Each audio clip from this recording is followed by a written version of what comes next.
I work in product design and just came back from a week in Hawaii. Sunshine, bad ukulele covers, way too many poke bowls. It was the first real break I'd taken in 2 years. The trip was supposed to be restorative. I packed one carry-on, a paperback that I didn't read, and a head full of small, manageable life plans. Chief among them, take my dream car for a proper long drive when I got back. I'd been saving up for it for a long time. The car wasn't just a status symbol.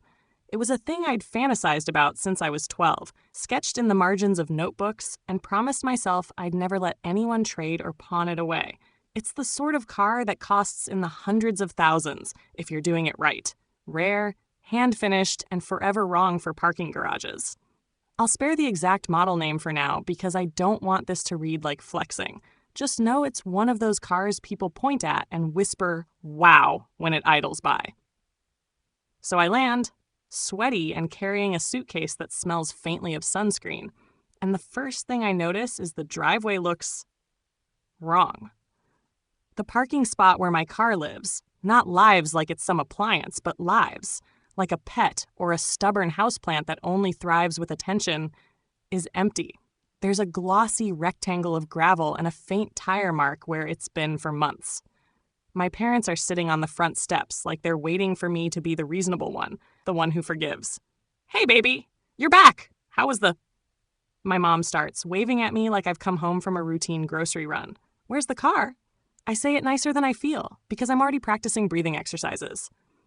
"Oh, we sold it," my dad says. He says it like he's talking about a lamp. Sold it. For $25,000. I laughed at first because my brain refused to make the vowel sounds line up with reality. $25,000? I said. "Are you..." "It was just sitting there," my mom says. "You haven't driven it in months." "It's my car," I said. "I told you, I was saving up for it for years. Why would you sell my car?" Silence. Then Dad clears his throat like he's rearranging his words into something softer. "Kate needed help. Her spa is finally taking off and she was short. We helped her out." This is where the fog lifted and I could see the outline of the full thing. Kate, my older sister, has been doing the self-healing spa thing for a while. She paints crystals, charges them in moonlight, runs weekend retreats where you pay more than your monthly rent to breathe and cry for 6 hours, and calls it work. I have always been cautiously supportive of her finding her path. But we are not talking about a Tupperware-level investment here. The spa's operating costs? Sure. Marketing? Fine. But $25,000 for a rebrand or a retreat? Unless Kate purchased a literal rainforest and a guru on a private jet, it didn't compute. How much was the car worth? I asked. Not the sentimental value, not the "this is mine" value. The real value. I didn't want hand-wavy numbers. I wanted the cold, cruel figure. "It wasn't being used," Dad repeated. "You weren't even home. The buyer paid cash. We thought it was the practical thing." He leaned back like he'd delivered a home-cooked truth. I could feel the color drain out of the world in slow sepia tones. Practical. That word is a hammer in their vocabulary. Practical means do something you'd never do to your own property if you were the person who loved it. Practical means we solved a problem by solving the wrong problem. I asked for a paper trail. I wanted the bill of sale, the contact details of the buyer, the payment receipt, anything. They had a crumpled email printed out that, if it were an artwork, would be abstract at best. It said, "Sale completed. $25,000 received. Vehicle transferred. No signatures, no notarized form, no verification from me, nothing that said my consent had been involved. Just an assertion that the transfer had happened and someone had cash in hand." I opened every door in the house with a trembling hand like a detective in a really sleepy procedural. No spare key, no hidden set, no car. The garage smelled faintly of old oil and my mother's lavender sachets. I dug through boxes of college memorabilia because I wanted to find something that tied my adult life to my childhood. A ticket stub, a Polaroid, anything that explained why this car was a part of my skeleton. Of course, it wasn't rational. It was not a family heirloom. It wasn't my grandmother's ring. It was a car. But it was also everything I had quietly told myself I would do for myself. I had worked nights, given up frivolities, said no to apartments that would have had prettier windows but wouldn't let me save. My ownership was a ledger of small sacrifices, an accumulation of deliberately choosing this pleasure over other things. To have it converted into someone else's spa cash felt like the ledger had been erased. Kate called? I asked, because this felt like the only sane next step. My parents exchanged a look. She was very grateful, my mom said. She said she'd never forget it. We all did what we thought was best. Best for whom? I said too loud, which was against my own rules about tone. They winced like I'd touched a hot plate. Kate's self-healing spa is apparently not just a hobby. She's done retreats in different towns. She has an Instagram that looks like a pastel fever dream, candles lined up like a very judgmental choir. She's also, to be fair, struggled a little with money.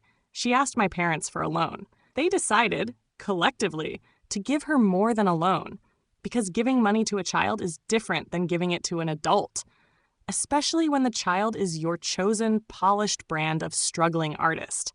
My parents are spenders of generosity framed as moral obligation. It's one of the things I love and am furious about. They're the sort of good people who give the last slice of pie and then convince themselves they did no such thing. I tried to argue the numbers with them. You sold an asset for a fraction of its market value, I said. You didn't consult me. You don't get to liquidate something I own because it's inconveniently parked. My voice is usually measured. This was not measured. It was a raw, cracked thing that startled even me.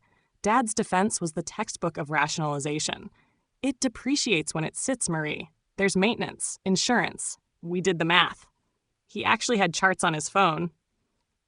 Excel, sometimes the enemy of nuance. He kept repeating practical with the weary inflection of a person tired of justifying themselves. My mom kept saying, we were trying to help Kate. I sat down on the steps and laughed once, high and small, because the universe was making me act out of character. Helped her with what exactly? $48,000? A private chef? A singing bowl? I didn't have the strength to be kind. You still have your job, my mom said. You can replace it. I know they meant it in a loving way. Replaceability is a kind of love in their house. Resources can fix problems, but replaceability is not the same as respect. There's a difference between giving someone the means to move forward and erasing the story that got them there. I didn't sleep that night, not because I wanted to stay awake mulling revenge, but because the idea that my parents looked at my life and treated one of the things I most carefully built as disposable was unbearable. I called my sister. Her voice was warm and a little sheepish, like someone apologizing in advance for cutting a cake without asking who the birthday person is. I'm so sorry if you're upset, she said, and I could hear the background. Incense, a calming playlist, group breathes, guided meditations. I really needed that capital, Marie. We had so many bookings lined up, and this retreat would really solidify everything. So you bought my car with it? I wanted to hurt her in words only, sharp and precise. It was your parents' decision, she replied. They offered, and I accepted because I trusted them. I didn't know you'd be back so soon. I wasn't supposed to be back? Did I die? I could feel tears building, not theatrical, but the honest kind that come when something you valued is translated into a line item on someone else's spreadsheet. This is where the betrayal sits. Not just the act, but the explanation. If they had called me and asked me if they could help Kate in some other way, maybe I would have said yes. Maybe I would have offered a loan myself. But the unilateral decision, the it was just sitting there dismissal, turned my car into a noun without an owner. Suddenly my life's small architecture, what I'd sacrificed for, was rearranged by people who thought they were inflicting kindness. Over the next few days, I did what people do when trying to be rational. I emailed DMV. I called my insurance. I messaged the dealership. There were gaps. The sale was registered in some places, but other records were fuzzy. The more I dug, the more I felt like I was assembling a puzzle where the final piece had been hidden in the cushions, and someone had pretended it never existed. I kept thinking about the car's details, the thumbprint of the handcrafted steering wheel, the sound it made when I turned the key, which, yes, I only had for short, ecstatic drives, the way the sun hit the leather when I left it outside. Material things collect memory in odd ways. The smell of a car can be a time machine. It was not just a car to me. To them it was inconvenient, depreciating, and useful as cash. My friends had mixed reactions. Some were furious on my behalf. Others tried to console me with logistics. Could I sue? Was there a legal case if the registration had been transferred without my consent? That legal thread felt slippery, as if justice was tied up in legalese, while the person who'd been wronged was the only one left out of the meeting. I spent an evening rereading old messages to myself, notes where I'd gleefully promised to take the car out for a cross-country drive, photos of me leaning against it at dusk, receipts for the small, obsessive maintenance I'd paid for. All of it felt like a will that someone else had ignored. I tried having calm conversations. I told my parents that selling my property without my permission felt like a violation. My mother blinked, like the word violation was too strong. My father sighed, like this was the end of a complicated chapter. There was an apology that read like a compromise. We should have told you. We're sorry. Not we did wrong. Not we will fix this. An apology that was more of a bandwidth reallocation. And yet, and here's where the resentment starts to solidify into something colder, when I expressed anger, when I asked for restitution beyond sorry, the conversational machinery slipped into two familiar grooves. One, the moral high ground of generosity. We were helping Kate. And two, the practical indignation at my emotional reaction. You can replace it, Marie. Why not just save again? It's like being told a favorite book has been used as firewood, and then being asked to be grateful the chapters were warm for a while. Mike took it exactly the way I expected a cool, practical lawyer brother to take it, with equal parts eye roll and inefficiently folded sympathy. He came over 2 days after my kitchen table fortress was built, carrying a black coffee like it might steady his hands, and sat across from me at the counter like this was going to be an office consultation and not a family hostage negotiation. "You can sue them," he said immediately, like a man naming an obvious dessert. "But I'm not going to sue them." "Why?" I asked. I had rehearsed this question until my voice was a scalpel. Mike put his mug down, squared his shoulders, and did that lawyer thing where he explained morality like a statute. "Because it'd be weird," he said. "It's your parents. Even if you win a judgment and lose Christmases. People do crazy things in court. You don't want every holiday dinner to end with me reading depositions out loud." He smiled the way he always does when he's defusing a family grenade. A slow, careful smile that says he's already calculated the fallout and chosen not to press the button. He refused to be my gladiator. He wouldn't take the case because he knew the emotional cost would outstrip the practical gain. That would have been an easy, wholesome, brotherly refusal if it weren't also mildly enraging. Like being told you can't have dessert because your brother is afraid of cavities. But Mike is a good lawyer in other ways. With the refusal came the thing I actually needed: strategy. He turned into the kind of helpful that doesn't bill by the hour. Document everything, he said. VIN numbers, photos, texts, emails. Make the narrative airtight. Track the chain of custody on that sale. If there's anything sloppy, and there always is, it gives you leverage. Call the buyer. Be polite. If the buyer bought in good faith, they can return it and get their money back. If they won't, a well-drafted demand letter works wonders. And for God's sake, don't yell at mom in the heat of it. Be a mirror. People can't stand their own face reflected back when it's ugly. "Mirror them?" I said, incredulous and a little bitter. "You want me to be soothing and reasonable to the people who sold my car behind my back into a bowl of crystals?" "It's negotiation psychology," he said. "Also, convenience. Threatening litigation is a blunt instrument. It'll get stuff done, but it leaves scars. If you can get the car back without turning the family into a living law school case study, do it." So I did the boring lawyer-adjacent things first, because boring paperwork is a kind of quietly satisfying revenge. I pulled up the old registration photos I'd taken when I'd bought the car. The one of me and the car at dusk with the weird streetlight halo where I looked like a cliché protagonist in a coming-of-age film, and cross-referenced the VIN with the DMV. I printed maintenance receipts. I made a folder that, if it were a person, would be the sort of person who has backup plans for their backup plans.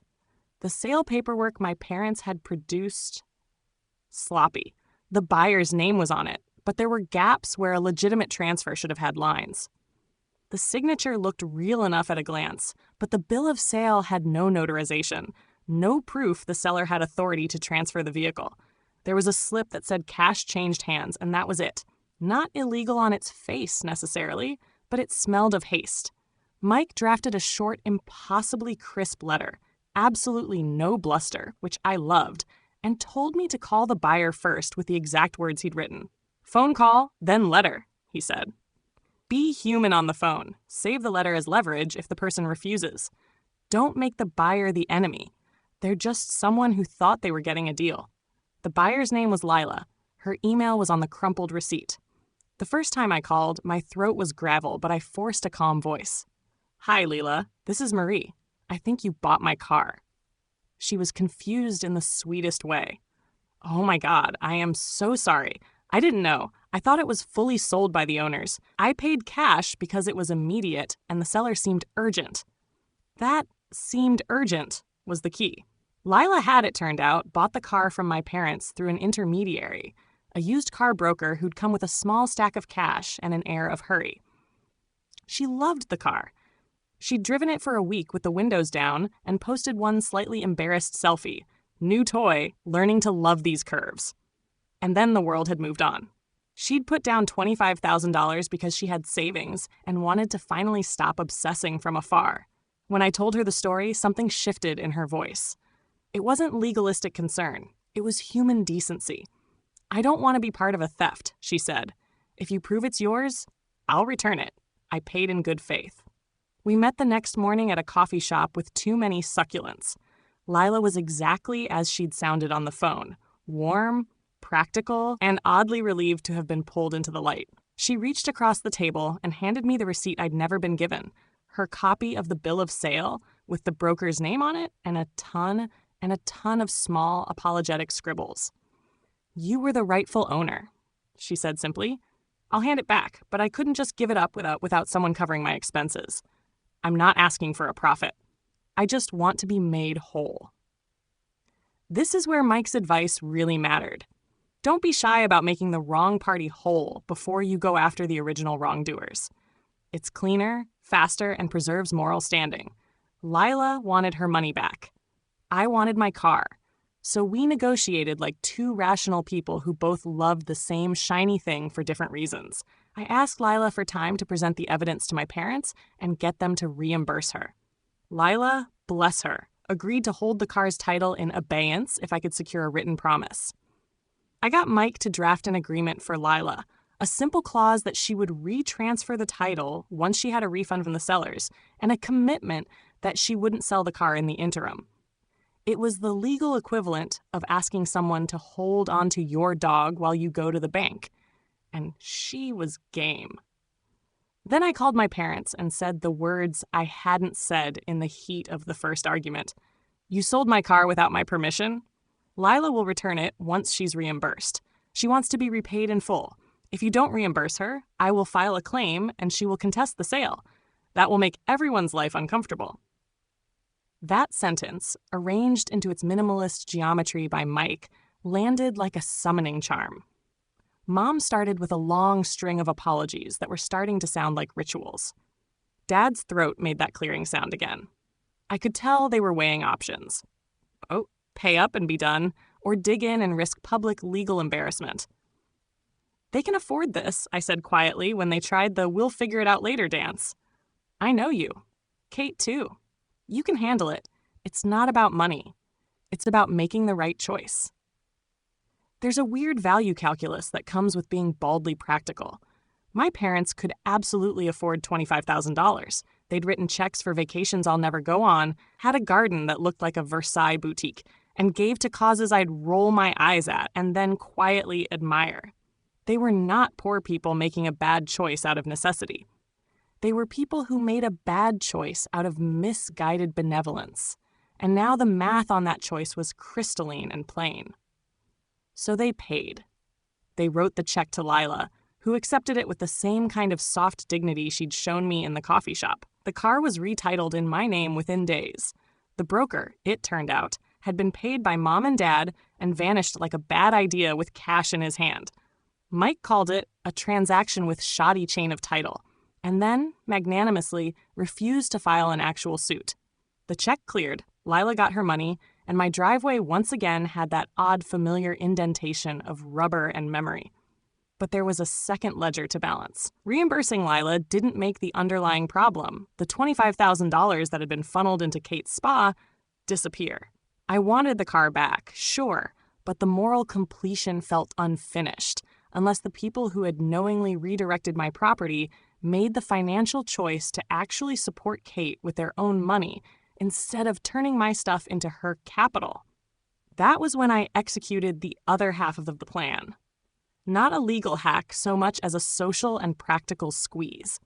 Mike had advised me to make a clean demand with a deadline and to make sure my parents knew that the alternative was ineffective theater, protracted legal disputes, the awkwardness of forced mediations, and the sort of family-wide embarrassment older people hate because it interferes with social standing. I sat them down with zero theatrics. This time I was efficient, clinical even.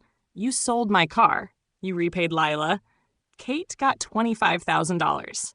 It would be simple and fair if you paid that $25,000 back to Kate directly as a loan or gift if you think she needs it.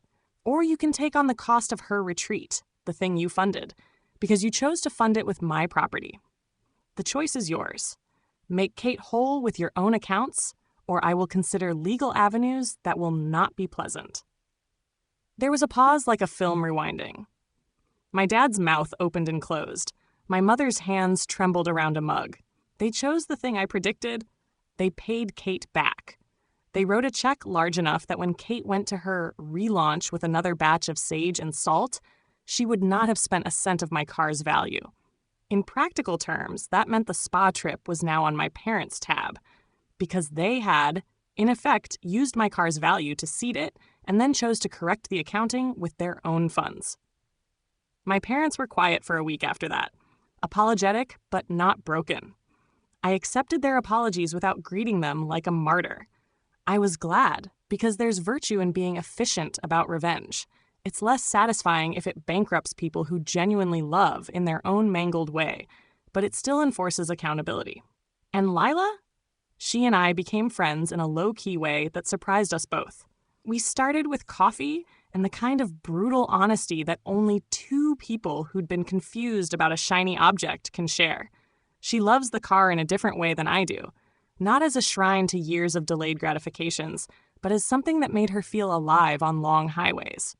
She took me for a drive the first weekend after the title change, and we leaned into the comfortable silence of people who'd been on opposite sides of a mishap and ended up allies. I hated feeling like I'd been duped, Lila said once as the car purred along a back road, but I also hated thinking I did something wrong. It felt good to make it right. It felt good to get it back, I said, and good to have it not be an argument anymore. What did you do to make your parents pay? She asked, half amused, half conspiratorial. I shrugged. Mostly logistics and a little intentional pressure. Wanting people to do the humane thing is underrated as a tactic. She laughed, and the sound was light enough to make the leather smell new again. As for my family's dynamic after all this, it was, predictably, messy. There were awkward apologies, and everyone pretended they weren't paying attention at gatherings. But the big change was quieter. My parents asked before they moved things that were mine. They learned, I hope, that we were helping is not an umbrella that covers taking other people's stuff. Kate's spa is still a pastel dream on Instagram. She's still doing retreats and singing bowls and calling it work. My parents visit her and hand over the train ticket like they're supporting their child. I don't interfere because I didn't want to be the person who micromanages other adults' mistakes, just the person who redraws the lines where those mistakes cross into theft. Did I feel guilty? For a minute, when the dust settled and the house was oddly quiet, a half-formed Shakespearean self-swill, was I too harsh? Floated through me. But then I remembered that the car had been mine, that my parents had turned my thing into a means to an end without my consent, and that they could absolutely afford to make that wrong right. I remembered Lila's face when she handed over the receipt and how relieved she was to not be embroiled in a family feud. I remembered Mike's advice. Be precise, be human, and don't escalate unless you have to. So the ending is as tidy as life allows. I have my car. It smells like new upholstery and low register satisfaction. Lila and I text about road tripping playlists. My parents are slightly humbled and slightly mortified, but they've paid for their choice. Kate is funded and happy and currently hawking a sound bath that will retune your chakras for a fee. We still have family dinners. We still argue about small things. And we still love each other, which is not a repair so much as a continuing commitment to living in proximity with people who are imperfect. I guess the moral, without sounding like a sermon, is that people mean well and they also have bad judgment. Asking for what's yours clearly and calmly is not vengeance, it's boundary maintenance. My parents got a clear boundary. Lila got her money back. Kate got the capital she wanted, but my parents paid for it this time, not my car. And me? I drive my car on Sundays when no one's watching and pretend the leather is telling me small, approving truths. The revenge part wasn't dramatic fireworks. It was a set of crisp, efficient choices that put the responsibility back where it belonged. That's the thing about grown-up revenge.